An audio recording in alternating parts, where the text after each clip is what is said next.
Hi, it's Scott from Beyond the Numbers, and today I want to talk to you about execution. And I want to start off with a quote from that famous 20th century existential philosopher, Mike Tyson. Everyone has a plan until they get punched in the mouth.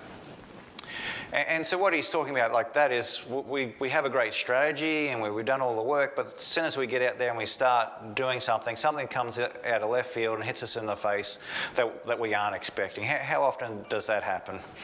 So when we talk with leaders, we are asking them, where is your biggest pain points at this present time? And a lot of times it's culture and execution, which is strange when a lot of when you do your MBA or your leadership, you're hearing about strategy, where the real problem is execution. So 80-something% of strategies add no value to an organisation, and the main reason was because they haven't executed. So if you haven't executed the strategy, how do you know if the strategy is actually working?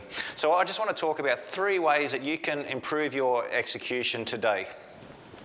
And I've done a little diagram here, and so the first one is priorities, is focus on the few critical priorities.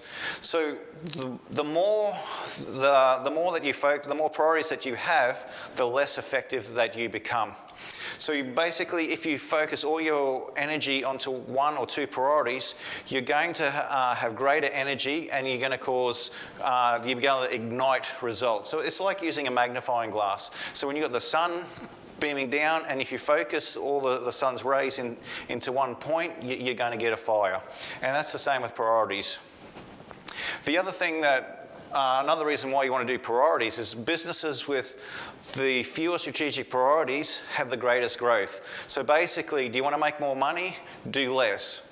So secondly is start simple and then be consistent. So Jack Welch, he talks about in his book, a lot of people they think if they have one big success, they're going to solve all their problems, when the opposite is true. You want to have small victories, because your small victories is going to get to the place where you are. You might have one big success, but in a few months' time, you're going to get back to exactly the same situation. So whether you want to start simple, so it's easy to do, and then be consistent, because it's all about building habits. And lastly, the third thing you want to do is you want to have leading measures and you want to have lagging scoreboards. And both are important. So leading measures is, if I do A, then B is likely to happen. So for us, if we are going to create 2 videos a week, we're more likely to get 2 great leads a week. So that's why we try to be consistent. We do simple videos and we try to be consistent because we know we're going to get an outcome.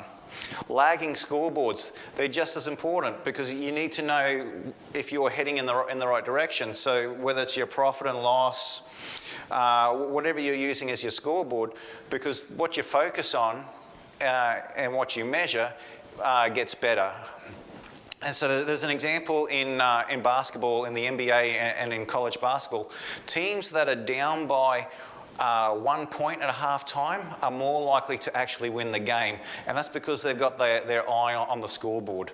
So these are 3 things that you can start today to help to improve your execution in the business.